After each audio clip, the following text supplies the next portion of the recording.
You think you know soccer? Try playing it here. It's fast, physical, fearless. This is where the game grows tougher, louder, prouder. Where rivalries are born and kids watching dream bigger.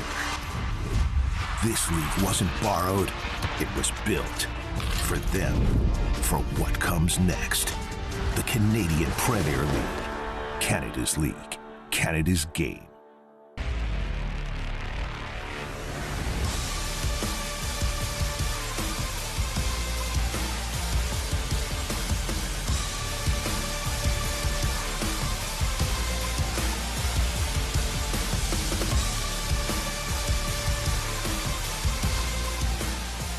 Well, they were a bit delayed with the Canadian men's national team arrived back in Toronto, Ontario recently. Their tournament may have come to an end, but our World Cup coverage continues right here on One Soccer with bet365 for the win. A beautiful home for the beautiful game. Andy Petrillo, Oliver Platt, Michael Finley with you. Arash Madani will be joining us on the show, as well as Christian Jack. But let's start things off, guys, with, it's going to be a bit of a shocker, Alphonso Davies. When you recap, exactly, Michael, thank you for the reaction. So when you look at this World Cup, 5 games played, roughly 15 minutes of action from the captain. A lot of people thought that we would see him in that final game against Morocco with a quarterfinal berth on the line. Turns out, even though the MRI showed that there was nothing going on there, he didn't feel right. He didn't play. But should he have played, Ollie? Do you think? No, I can't say that. If Alphonso didn't feel he was ready to play and so ready to kind of play his part for the team, and he described himself as potentially being a burden on the team, then I can't argue with that. I think there's been, I think I've been disappointed with some of the reaction to this over the past 24 hours. I think people are letting themselves down a little bit in the way they talk about the captain of this team and a great player for Canada. I understand that there's always this thing after something like this happens with Canada that, you know, if we were a proper football country, then everyone would be talking about it and it would be a scandal and a hot topic and all of this stuff. And like, I understand that, but sometimes I grew up in one of those countries, and sometimes those post-tournament knee-jerk reactions are not hugely productive and hugely helpful. Like, I don't think we need all of necessarily what these countries do in terms of the way they react and the way they talk about their teams. So, I think if Alphonso feels that way, then he can't go and he shouldn't go. And I think you have to put this into some context where I think it's being talked a little bit like Alphonso, you know, was healthy and then just felt a tweak or something like that, and decided that he couldn't play through the pain or he couldn't push it in order to play for his team at a tournament. That's not the situation that we're in here. This is a player who probably played in a game that he shouldn't have last year in the Nations League and tore his ACL and spent 9 months on the sidelines. Now he's come back from that injury and he's had 3 successive hamstring injuries. His body keeps breaking down on him. Like, you can say that maybe there's a bit of fear and doubt in his mind, and maybe some of this is psychological, but it's also in another way very much not psychological. He's literally getting injured repeatedly when he pushes his body, when he doesn't feel it's right and he doesn't feel it's ready. So I think you have to trust the player in this instance. We can talk about kind of how we got to this stage, maybe with people's expectations for Alphonso being built up, and maybe that was a mistake. But I don't question the player here. I think he knows his body better than anyone. He's had a really difficult time of it recently, and he does, to a certain extent, have to keep his eye on the bigger picture, which is his long-term health and career. I think, you know, Oliver, I agree 100% with you. And I have to say, as a coach, I think the health and safety of players at times is taken for granted. We're dealing with a world of heavy scheduling, arguments between FIFA Pro and FIFA and clubs. And, you know, everyone is participating in this, and everyone has a part to play in making sure that these players play as much football at the highest level possible. And from my point of view, if Fonzie's walking in the room and is telling me that I don't feel right, I don't want him, because he could be a burden on the team, but he also could be putting himself in a situation that is dangerous. And I really believe that at the beginning of this whole process, I think it could have been handled a little bit better. I think the way they went into this with regards to this selection of Fonzie, was he actually fit and was he even going to play? I would debate that at this moment in time, but I think it could have been communicated a little bit better. It's a 26-man squad now in World Cups. So you've got a little bit of flexibility to say, this is what we're hopeful for, but this is the reality. And I think they caused themselves some issues that they didn't have to. But I will say this, you talk about countries that are post-competition knee-jerk reactions. I'm actually really pleased that this dialogue is going on because it's starting to show that we might actually be one of those countries. And that I can tell you that, as soon as 2017, forget about who was in the lineup. I was coaching a team that sometimes people didn't even know were playing a game. So there's been a lot of road traveled here. So I'm not so upset with the dialogue as much as I am with the way the whole ideas has been communicated. And I also would say 100% over. I think there's been some real irresponsible comments and clickbait and really stupid things said by some people that should know better. Wait, did you just indicate that in the sports world there are knee-jerk reactions? Stop it. Okay, I'm sorry. I'll step back. Okay. Well, not knee-jerk reactions, more heartfelt than anything. But as I mentioned, the Canadian players have landed in Toronto. Our One Soccer crew was there to greet them and ask them some questions about their captain. Fonzie himself, he wishes he was available from the very first game, and he wishes he could have played every single game. But that wasn't the case, but that didn't stop him from being around the guys, still being our leader, being our captain, and helping us out in different ways, whether it's, his motivation from the sideline or whatever it is. He did everything in his power to help us as well. Yeah, he's the best player on our team, so, whenever we can have the best player on our team available to us, it's going to be a huge asset to us, and just this tournament wasn't meant to be for him to be 100% healthy. He tried everything he could to get healthy and be able to support the team even when he wasn't feeling 100%. So, yeah. I mean, that's our captain. I think Fonzie was the person that put Canada on the map for the first time, and he's done so much for this program. Playing for the national team and playing in Germany, and he's brought a lot of exposure to us. And when it came to this World Cup, I think Fonzie worked harder than most of us because he was doing extra in training with the rehab and the injuries and dealing with that. And what he couldn't do on the field, he did off the field. And I think he mediated a lot of fires. I think he gave a lot of tactical opinions to players on the pitch and ideas. And in training, when he was able to train, you could see that he was a real level above us, and yeah, it was very exciting to see him.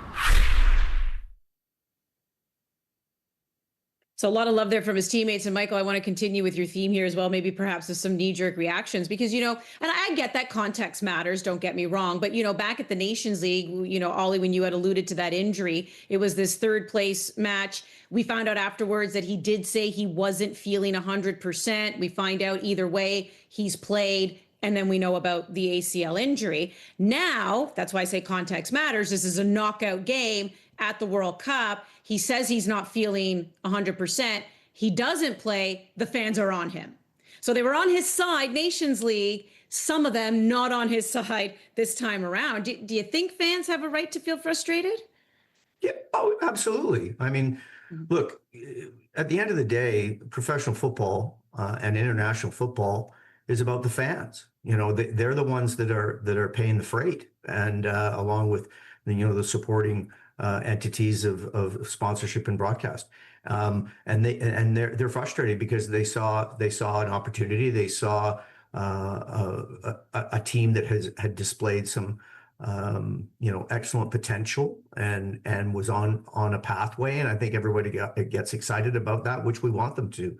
But I can understand the frustration. But I also can see the fact that, you allude back to the Nations League situation and maybe some of the mistakes were made there. You can also fast forward into Bayern Munich's situation where he probably didn't have to play that game after the Champions League's game, and they went ahead and did that. So, there's a lot of cast of characters in this situation. And at the end of the day, Fonzie has always shown to be a leader in what he did and how he conducts himself.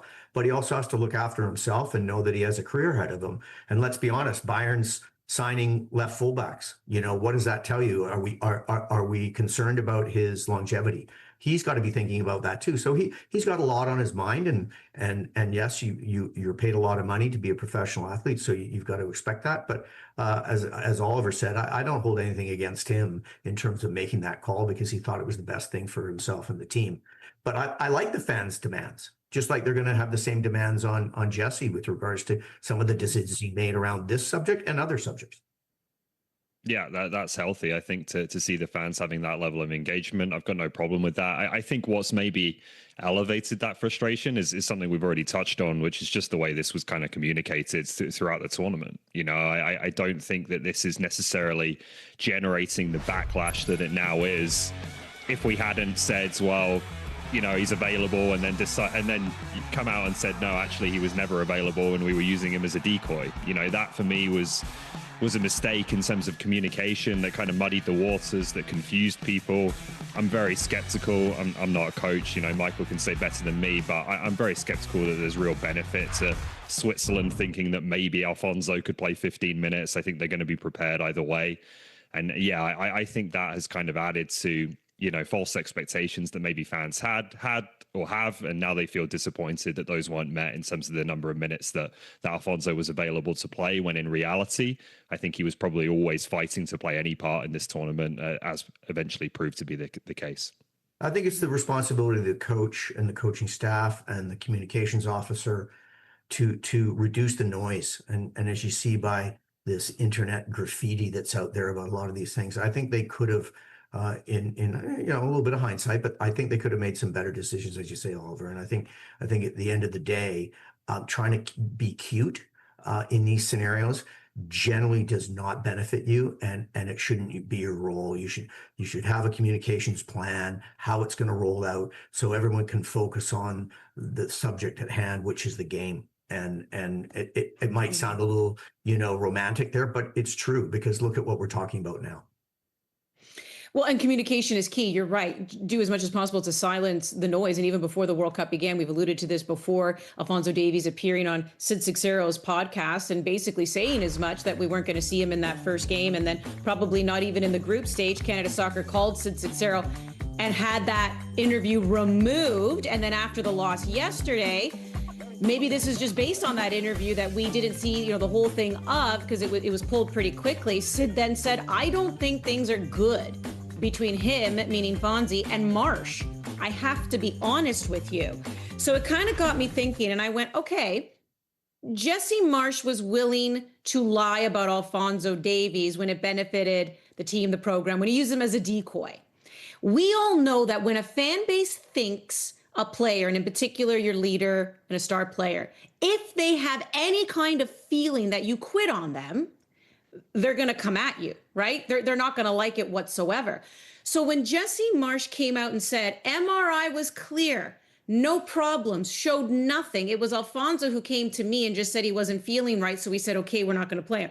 Do you think in that particular instance, Ollie, he would have at least done Alphonso a solid? He was willing to lie before about him being a decoy.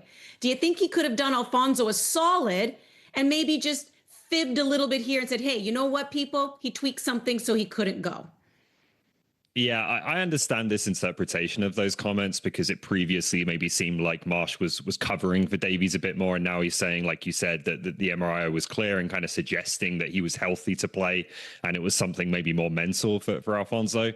I just didn't really interpret those comments in the same way. I thought that Marsh was making that clear because he wanted to get in front of any accusations coming from outside, and particularly from Germany, that he's been re-injured in Canada Soccer's care. I think that was something that they absolutely wanted to avoid any kind of suspicion of whatsoever.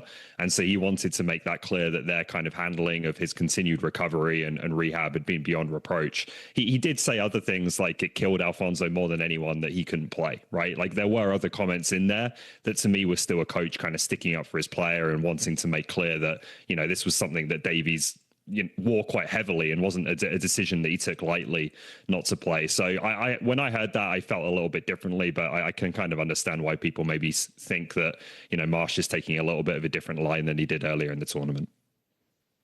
I also think, look, I've worked with players within that squad and other international teams for many, many years, and you don't get to that level without having a hunger to play. And if Fonzie was able to play and felt comfortable and he thought he could go, he was going to go. And I think that you saw his teammates tell you that, and I believe that. And I think that we sometimes make a lot out of nothing. It's just a reality. It's the other peripheral things we're just talking about that might have paved the way for a better way of communicating the entire scenario. Yeah. Well, because I think that's also what led to a lot of the criticism of Alphonso. The second they heard that, they went, wait a second, MRI, like clear? What do you say? And it's just like, it's an unfortunate circumstance, but that's also how fans typically think if they feel anyone's quit on them. But you're right. You have to take a lot of things into consideration, and we can only wish Alphonso Davies the best, because I can't even imagine what his body has been through in the last year and a bit with all these injuries and trying to make sure nothing breaks down. He is still young. He still has a long way to go in his career. Okay, there's another huge story, though, by the way, that broke today at the World Cup. Guess what, guys? The U.S. men's national team will have Florian Balogun, their leading scorer, in the lineup against Belgium. He had his red card suspended by FIFA. That's also very important to note. They didn't just toss it out. It's been deferred. He basically just will not serve it here at the World Cup against Belgium. And this was the statement by operation of Article 27 FDC. The implementation of the automatic match suspension for USA player Florian Balogun is suspended for a probationary period of 1 year.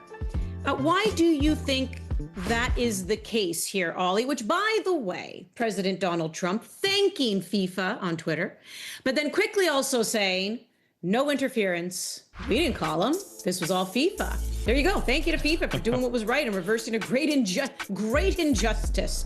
President Donald J. Trump. What do you make of all of this, Ollie?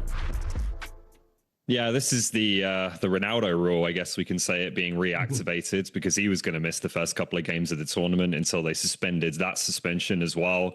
They're making this up. It's an article in the FIFA regulations that is pretty clearly designed to suspend sentences for off-field punishments. So something like Bev Priestman getting the 1 year punishment at the Olympics, that's the kind of thing that this would normally apply to. They've decided to co-opt it to get Balogun back on the pitch because they're under pressure, including from the president of the United States, I think, to make that happen. It's not the way a competition should be run, but should we really be surprised at this point? Gianni Infantino essentially does whatever he wants. He doesn't really seem to have any regard for the normal processes. We're playing 4 quarters at this tournament for the first time ever. There was no process about that. There was no consultation. It was just decided and done. And I think the other thing that FIFA really care about more than anything else, more than certainly competitive integrity, is just the spectacle. They want the best players on the pitch. They increasingly, I think, view football as a luxury entertainment product, and it doesn't make sense to make a player like Balogun, who's having a great tournament, sit out of a big game when that's the lens through which you view the World Cup and you view the tournament that you're running. So I can't say it particularly surprises me, but it's pretty unprecedented to make a decision like this mid-tournament. And yeah, it's not good in terms of the way FIFA continues to run the World Cup and the precedent that this kind of sets.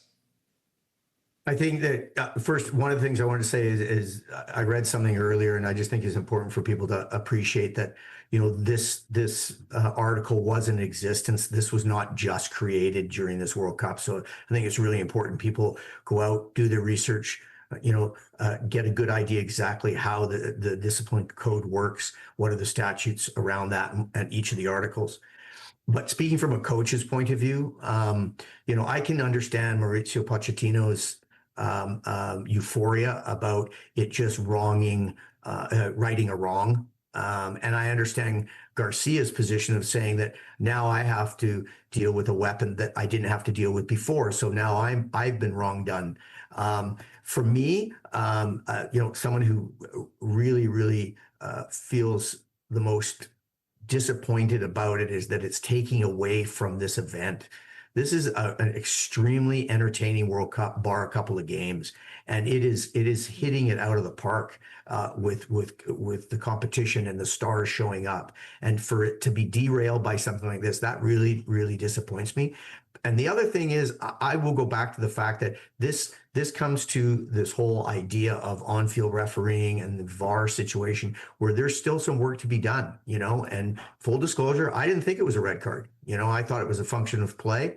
And you could see even the players in the field felt that, other than, they're throwing their arms up in debate as they would do on all fouls. But in general, there wasn't a real feeling that this was something egregious and should be dealt with. So it's a disappointing scenario. It's a bad look, but I hope it doesn't take away from the game that we're all watching and enjoying right now, which is amazing.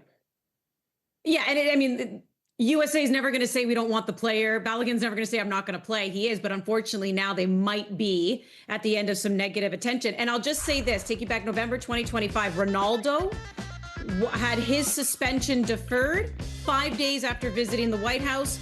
Make what you want with that information. The CONCACAF U20 Championship can be seen right here on One Soccer. Canada gets their competition started July 26 against Panama, 4 p.m. Eastern. When we return to Bet365 for the win right here on One Soccer, we will hear from Christian Jack and get his final thoughts on Canada's run at the 2026 FIFA World Cup.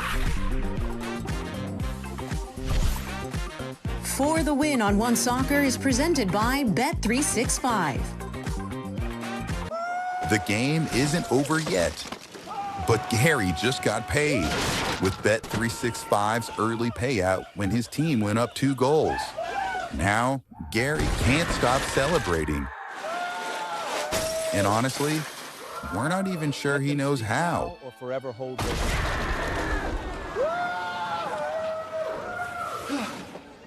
Download the Bet365 app and get paid out early when your team goes up 2 goals.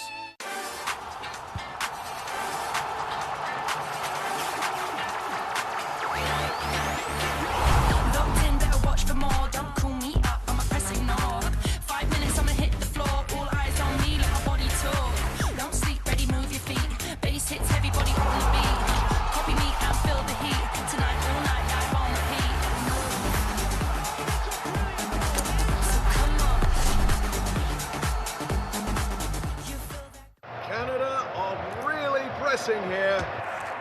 Oh, what a move. That is a quality ball. Now the run into the box.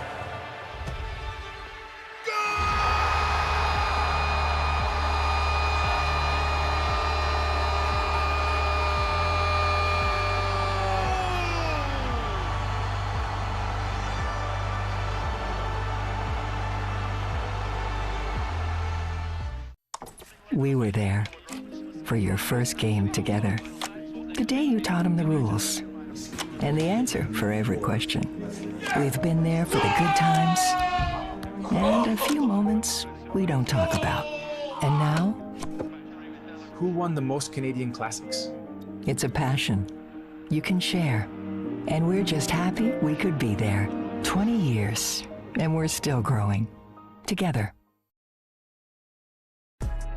For the Win on One Soccer is brought to you by Samsung. A World Cup. There is nothing quite like it. For some countries, they are remembered by how they win or how they lose. For Canada, simply being remembered at all at this stage feels like something to be grateful for. Oh, how we will remember this and treasure what remains with us. Feelings.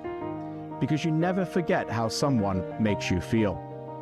As the passing days become months, some details will inevitably fade. Today, though, we remember a brilliant World Cup from Alistair Johnston, a remarkable and courageous one from Luc de Fougerolles, a standout showing from Stefan Eustáquio, and the disappearance of some of Canada's greatest attacking threats, whether through form or from watching on the bench. But in all of our tomorrows, it is the feelings that will endure. The relief and joy when Kyle Larin scored in Toronto, the heartbreak of watching Ismail Kone leave a World Cup on a stretcher, and the pure jubilation of Eustaquio's injury time winner, scored in the shadows of Hollywood, transforming belief into history and writing the greatest chapter this team has ever known. World Cups are remembered in moments. Now this Canada team has its own. A moment that belongs to everyone across Canada that has long loved this game, and to all those learning to love it. All are welcome. The team played 5 games and scored 9 goals, but success stretched far beyond the pitch. This team gave a voice to a football nation that has long existed, but has often spent the past suffering and celebrating in the shadows. For 23 wonderful World Cup days, it stepped out of the shadows, into the streets, into the stadiums, into the spotlight, and into our hearts, like never before. At times, it all felt like a dream. This happening in our country. Except it wasn't. We all lived it. We all loved it. And we'll all miss it. And for that, we'll all be forever grateful.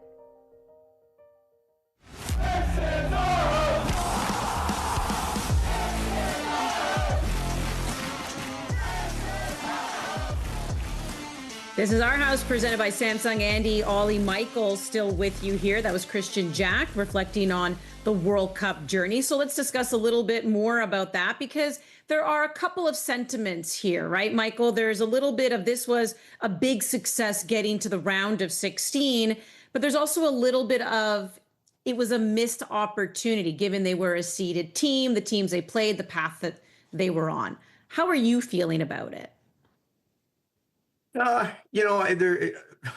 a little frustrated when I look at it as, there definitely was an opportunity there presented to us. But I also know from what had happened a number of years ago in terms of trying to move the program forward. And sure, full disclosure, I worked for the program for many years, coached a lot of these players, been involved. And so this is not, sort of a self-fulfilling sort of pat in the back, but there are so many people that have been involved with this process, and national team programs take time to evolve. And if you look at this World Cup, coming out of the 2022 World Cup and some of the firsts that we did get in this World Cup, I would consider it to be a success. Yes, you can question a lot of things around maybe some of the team selection, some of the tactical scenarios, but that's going to be conversations you're going to have anyway. What I'm looking at is what steps we've made to make sure that 2030 is not discussing getting out of the group or getting through a 32, but actually moving into your quarterfinal range on a regular basis, and that will only come with the learnings you have from here. So I'm going to give it a success, and I'm from a number of different positions, but most importantly, the evolution of the program. Ollie, do you see it as success or missed opportunity?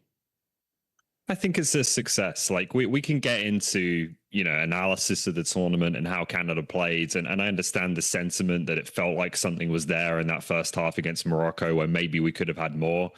But I think at times as well, you have to take a step back, zoom out and look at the bigger picture. We've just co-hosted a World Cup and Canada has made the last 16 of the tournament. Like if you told us that 10 years ago, how would you have reacted, right? And I think it's a World Cup as well, with the way you can say this doesn't just feel like a one-off where, we got some favorable circumstances as co-hosts and we were able to have a decent tournament. This feels like it can become the norm for Canada now. I'm not saying that every time we might not even necessarily get out of the group every time, because obviously it's going to be more difficult when we're not a pot one team, but we're certainly going to be in contention. And I think that is, just such a transformation from where we were 10 years ago, 15 years ago. We've always had some good players in this country. I'm not trying to say otherwise on that front, but in terms of getting people to really care about this program, to pay attention, to be invested in the games, having the top end talent that we have now, like it's easy to take this stuff for granted because we've had Alphonso Davies and Stefan Estacio and all these players for several years now. But it's not that much longer than that we were in a very different place. So I think at times, again, more than happy to get into some of the details and where we can improve. But you also have to see the bigger picture here of this was a really big leap forward, I would say, for Canadian men's soccer. And it's something that I think we can now build on and continue to grow. And I know that I think there's firsthand. also right. Yeah. Exactly. Yeah. Well, you know what, Michael, you helped build what we're talking about now, though, right? You helped build what we're talking about now. And I think there's also this third sentiment of what could have been if all the players had been healthy, right? Just had a whole chunk of a conversation there on Alphonso Davies. Imagine if he was 100%. Moise Bombito, Alfie Jones, Flores, right? Even Promise David, even though he had this miraculous recovery to be there, was he at 100%? So you kind of have this what could have been if guys were also really healthy. So Jesse Marsch getting the team to a round of 16, having to manage, again, a lot of these injuries too. He was reluctant to say that he was the face of the team, even though it was a lot of Jesse Marsch these last few weeks. But how would you grade him overall, Michael, as a coach? Yeah, I mean, Oliver made a good point. If you were in a room and someone said you sign this contract right now and you're the final 16 of a World Cup, you're going to sign that contract, right? Because that has to be deemed a success based on how we're progressing in building out the program. In terms of Jesse's situation, I think to be fair, he dealt with a number of situations that were out of his control. Football is cruel. It can be incredibly cruel. And one of the areas it is injuries. And I think that's probably one of the most important pieces when reviewing this is what this team may have looked like if it had its full complement of stars, even though the players that did step in did well. So from a Jesse point of view, I think he has to be applauded in terms of how he managed that.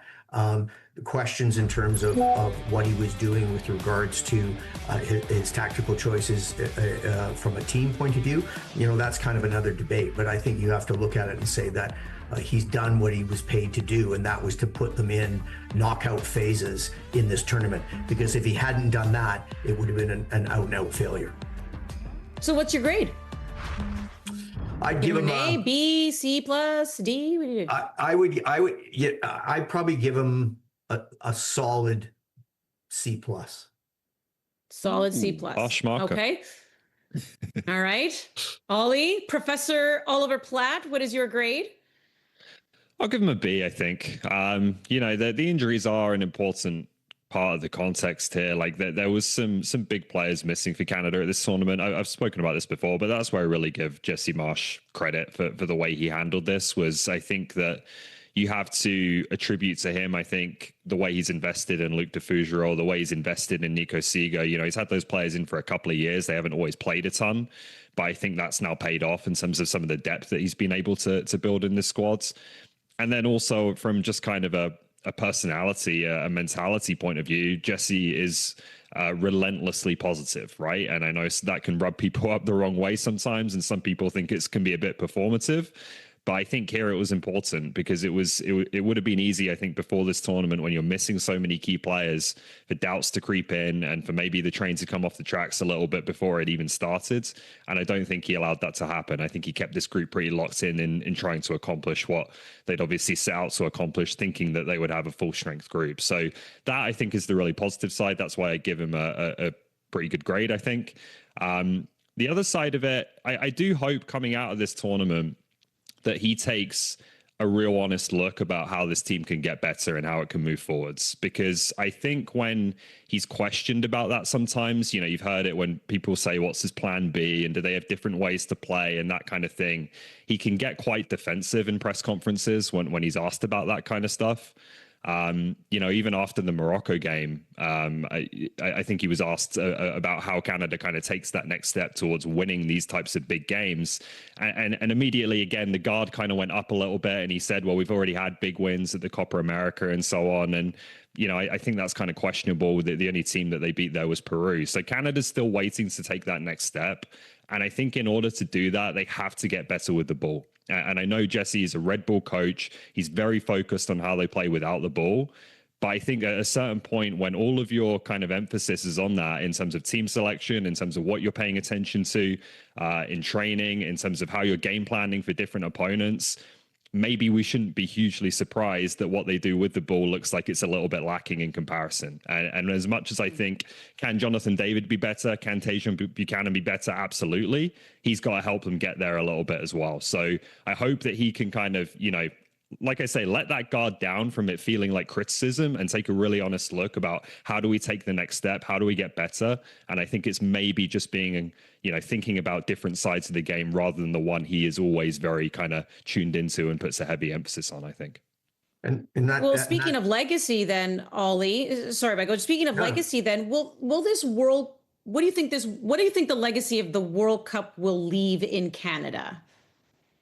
Well, I think it's the way that more and more people have engaged with the team. Certainly, I think the national team is in a very good place. And, you know, the one big part of the legacy that's already here, and I know people are looking for more now off the back of this World Cup, but we've got a domestic men's professional league, right? That's the huge legacy that's already emerged from this World Cup. That was a requirement of us being part of the bid in the first place.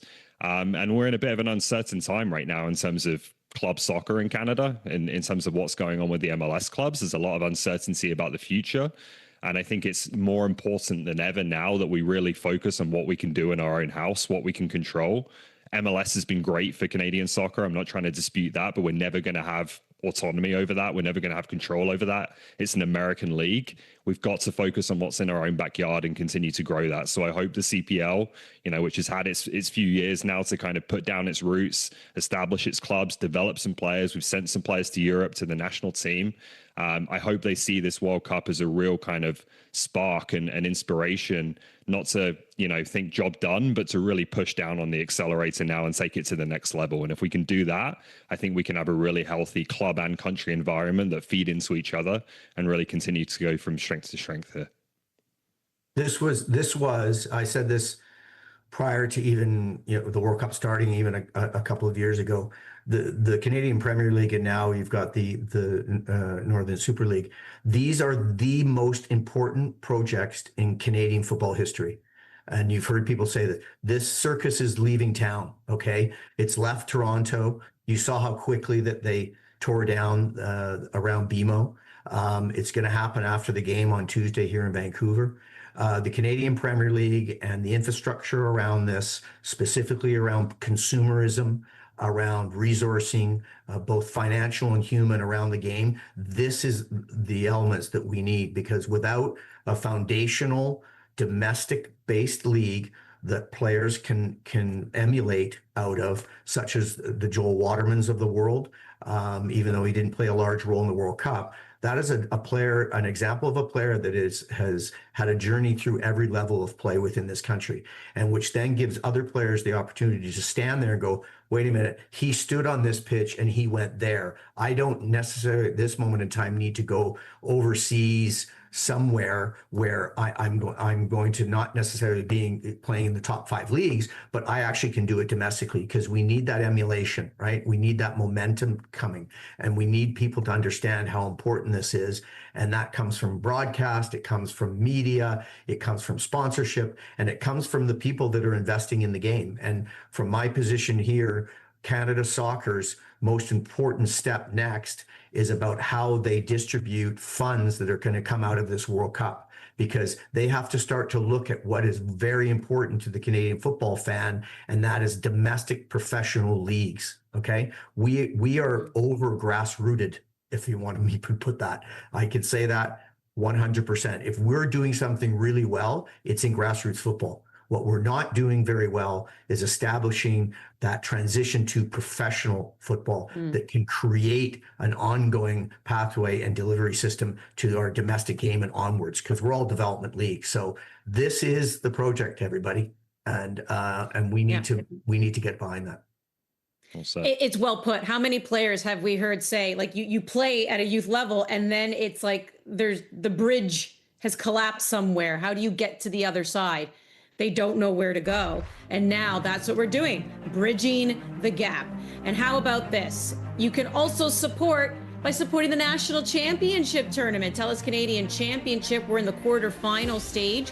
Leg 1 goes on July 8th. Some big teams going up against each other. CF Montreal, Vancouver, and then Vancouver Whitecaps taking on Cavalry. So a nice MLS CPL matchup in those two. Forge, that's the one thing they haven't won, is that Canadian title. They want to do just that.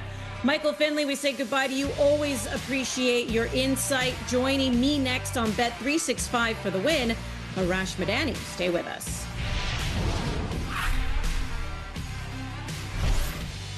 For the Win on One Soccer is brought to you by General Mills. For the Win on One Soccer is brought to you by Turkey Farmers of Canada.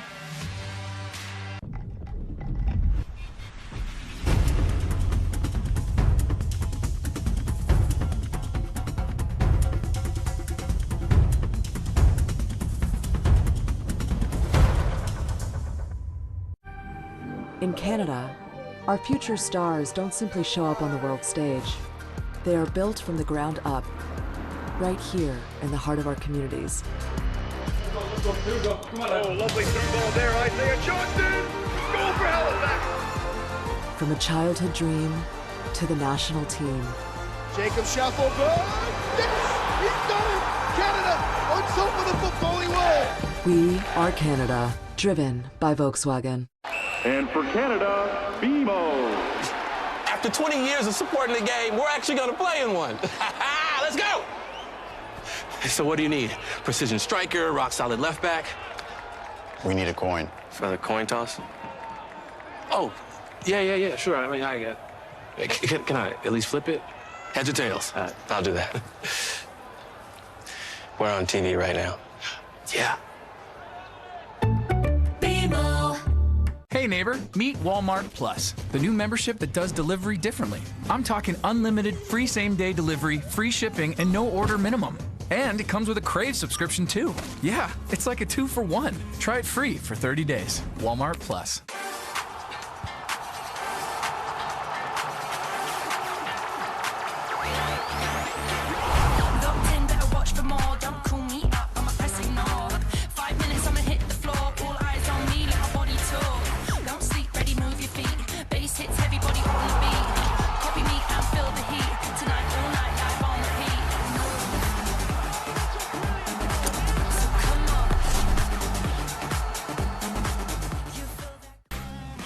For the Win on One Soccer is presented by Bet365. A historic World Cup run came to an end for Canada after a 3-0 defeat to Morocco. Alphonso Davies didn't play. Jesse Marsch had some bizarre post-game comments. So should fans celebrate a massive achievement or lament an opportunity lost? To help make sense of it all, we bring in Arash Madani to the show. Welcome back, my friend. Let's dive into some things here as we continue our postmortem here of Canada Soccer, the 2026 World Cup. So Jesse Marsch made it pretty clear in his post-game comments that it was Alphonso Davies' decision not to play against Morocco. All this has been very well documented at this point. And what do you make of Alphonso Davies' decision not to play? And how is it being received here, do you think? Yeah, and I was listening to what you were talking about earlier in the show, Andy, and I think there's kind of a distinction here. There's a Marsch piece to this, there's a Davies piece to this that do kind of intertwine, but they're also mutually exclusive. Look, Alphonso Davies on Saturday made a business decision. Alphonso decided that he was going to choose his career over playing for his country in the World Cup in the round of 16, which is his prerogative. That is fine. That's what you're able to do. But if that is the decision that you are going to make with a clean MRI, and it just doesn't, air quote, feel right, then Alphonso Davies cannot be the captain of this national team moving forward. If you make the decision that my career, my personal agenda matters to me more than we, okay, there's room for you, obviously, with your talent on this team. But moving forward, How can you be the captain of this group when you have to look every single one of those dudes in the mirror who laid it on the line, who did everything possible to come back to play in this World Cup, like Promise David and Moise Bombito and the rest? That just doesn't add up anymore, Andy. Yeah, it's interesting, even this whole talk of captaincy across the board in any sport, right? Oftentimes it does go to your best player, and oftentimes your best player is also your best leader.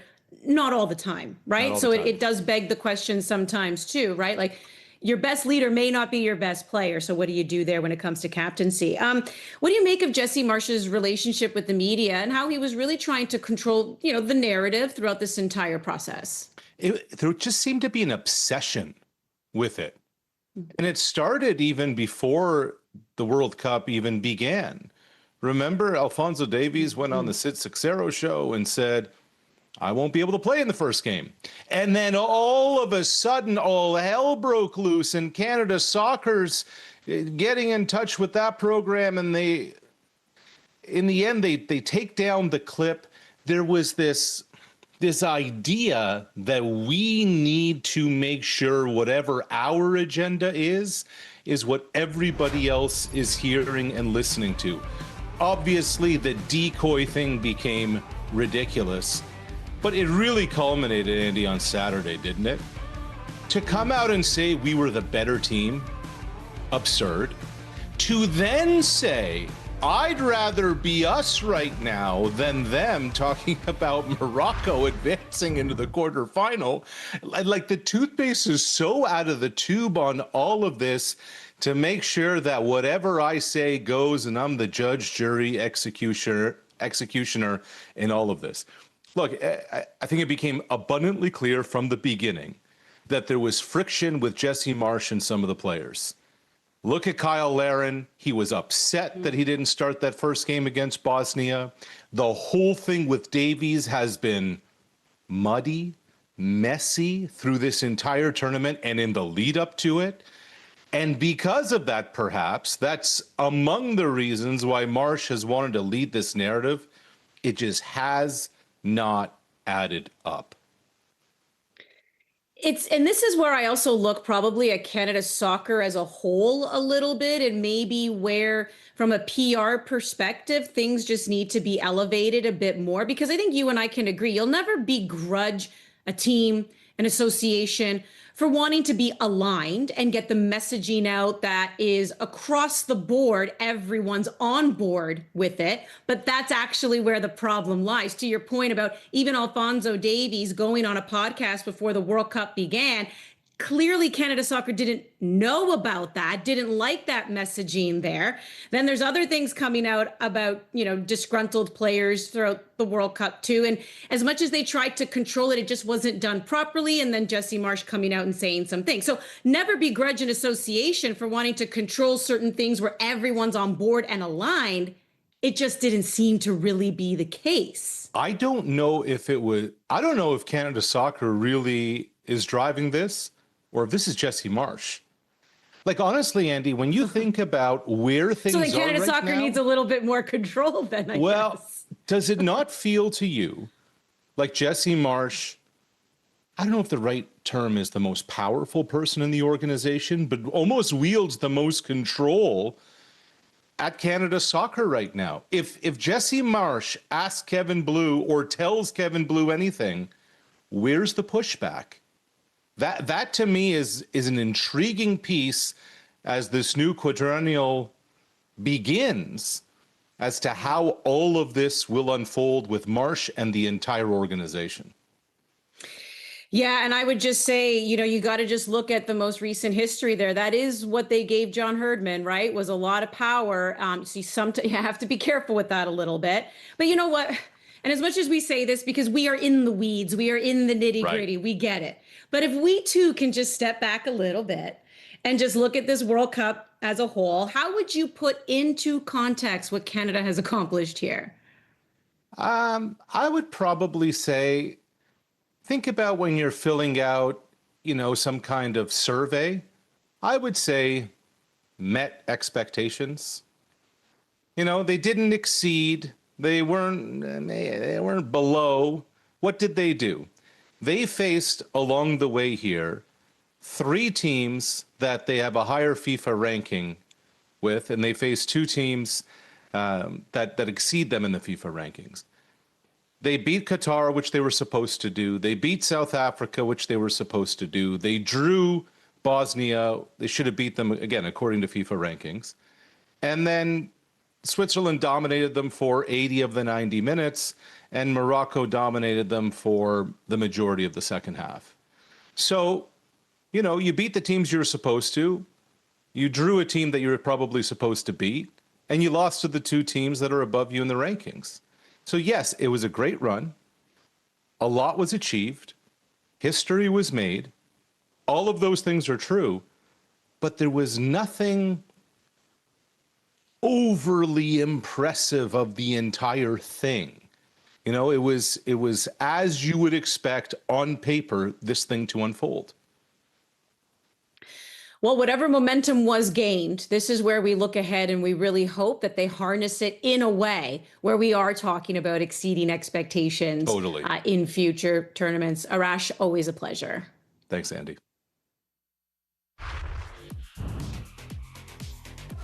Oh, the drama again at the World Cup. By the way, this game is happening as we're doing this show. If you're watching us live and have your eye on both, you know, England, Mexico, and yes, Norway for the first time.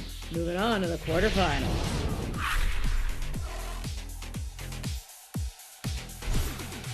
For the Win on One Soccer is brought to you by General Mills. For the Win on One Soccer is brought to you by Turkey Farmers of Canada. We were there for your first game together. The day you taught him the rules and the answer for every question. We've been there for the good times and a few moments we don't talk about. And now, Who won the most Canadian Classics? it's a passion you can share. And we're just happy we could be there. 20 years, and we're still growing. Together.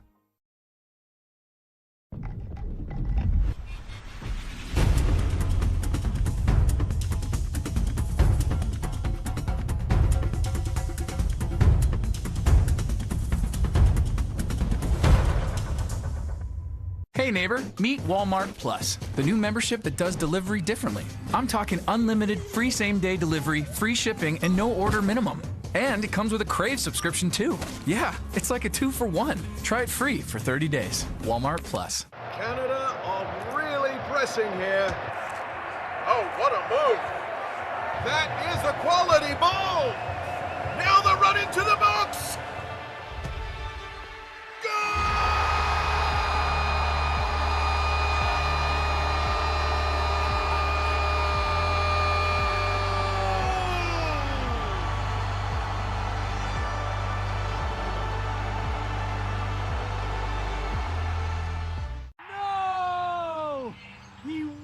It. A player Mike bet on just missed an open net tap-in and got subbed off. I could have scored that in jeans. Mike doesn't know it yet, but thanks to Bet365's sub-on play-on, The net was wide open. his prop bet rolls over to the fresh leg sub coming on. So if the sub scores, Mike still wins. False alarm, people. My bet's still good. If your player gets subbed, your bet plays on. For the Win on One Soccer is brought to you by Samsung. Welcome back. Bet365 for the win right here on One Soccer. Brazil is going home. Norway advanced 2-1. They were victorious in their round of 16. Also coming up with some big PK saves as well in this game. Erling Haaland getting both the goals for Norway. Of course, it was him. Neymar in the 90 plus 10th minute scored on a penalty, but it was too little too late. Even though the big names show up on the score sheet, it's Norway who for the first time ever will be moving on to the quarterfinals. And it's that guy right there. When you say who's your difference maker, when you need someone to step up, Norway has that in Erling Haaland, Ollie. And by the way, I know you got one eye right now on England, Mexico. We needed a guy to step up. It's Harry Kane. But wait a second. Let's just talk about that Norway-Brazil match.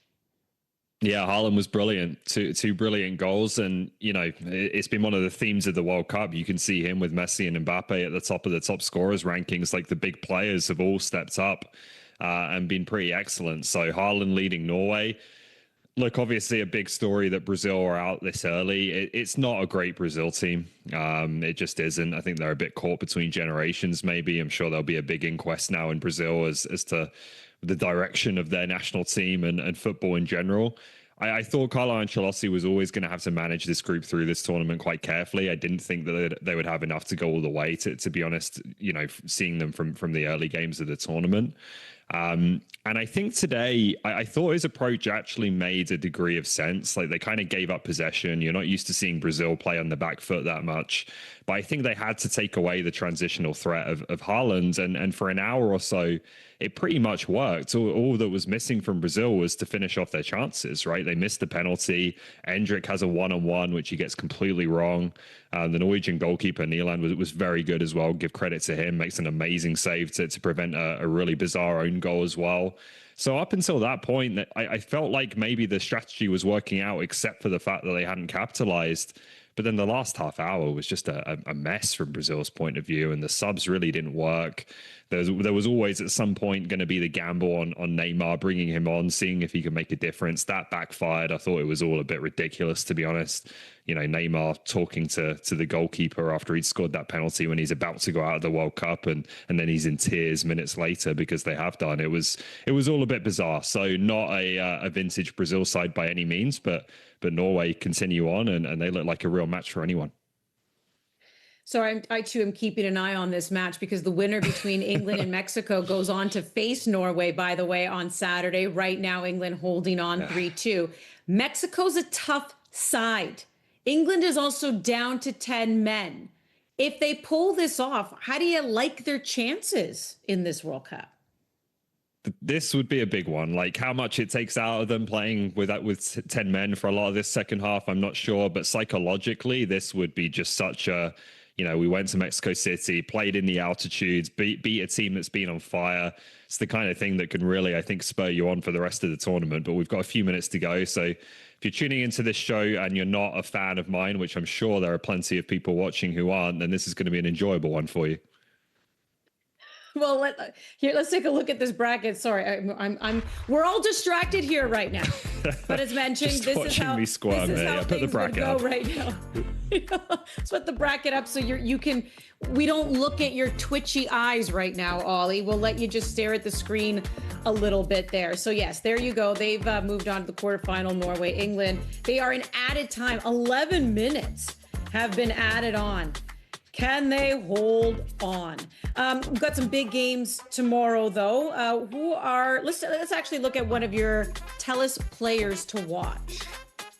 Yeah, it's Rafael Leao for Portugal. I don't really like Portugal's chances against Spain, to be honest with you, based on what we saw against Croatia at Toronto Stadium. I don't think they're a match for Spain, but if they're going to have a chance, if they're going to spring what I think would be a surprise, I think this is the man that they're going to need to lean on quite a bit. He had some really good moments against Croatia. Obviously, most prominently, the winning goal he puts in the cross for Ramos to head home.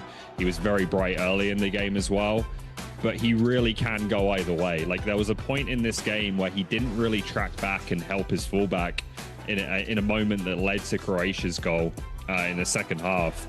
And I was watching him and I thought, this guy is mentally gone. Like he was walking around, not listening to his teammates, not listening to his coach. I think he was expecting the next time the ball goes out, I'm getting substituted here, which he didn't. But then he suddenly got the ball after being completely uninvolved in the game for a few minutes, took a few touches, cut inside and cracked one off the crossbar. Like he's a mega talented player, but one who I think just kind of drifts in and out of games a little bit. So he's someone I think Portugal have to gamble on because he's looked much more of a threat than some of their other wide options. And he's got to be on it. They've got to hope they get the good Leao to have a chance against Spain. So you are like, for you, Spain is the favorite here, right? You're picking Spain? Yeah. Yeah, I just don't see it with Portugal. I think they're quite a limited team in terms of the way they play, quite predictable, and not getting the best out of a very talented squad right now. So as much as that was a great night for them in Toronto and a great night for Ronaldo as well, I think it probably ends here. USA, Belgium. Who are you liking in that one? You see the odds there. I agree. I think this is a tough one to call a toss-up. It's really hard to know what to make of Belgium. At times they've been dreadful. Then obviously they roar back against Senegal and produce one of the great comebacks of the tournament so far. Senegal will obviously be, I think feeling like they only have themselves to blame there, though, to be honest. And the US have been great, notwithstanding the Balogun decision, which I think, does put a little bit of a cloud over this match, undoubtedly. They've played very, very well. They deserve to be here, and they deserve to be considered to have a real chance in this game. So if I had to pick, I think I'm going to continue with the US and pick the co-hosts to continue, because I've been really impressed with them and the way Mauricio Pochettino has managed this side. But this one is really difficult to call. All right, there you go. Those are the two matches tomorrow, and one is just playing out right now. By the way, to everyone who watches Bet365 for the win, thank you. But you may also know that we pushed the show an hour because we thought that this game would kick off at 8 p.m. ET. Of course, Mother Nature had different plans, hence why we're kind of in the situation here. And I almost feel like we should stay on until the final whistle goes, just to watch Ollie's face. Well, we'll see, Ollie. I'm going to call you, Ollie, in about, I don't know. I think you have another 6 minutes to go. And I'll see how you're doing after this match. Thanks so much for tuning in to Bet365 for the win. You've been watching on One Soccer. That's Oliver Platt. Thank you to Michael Finley as well, who joined us. I'm Manny Petriello. See you next time.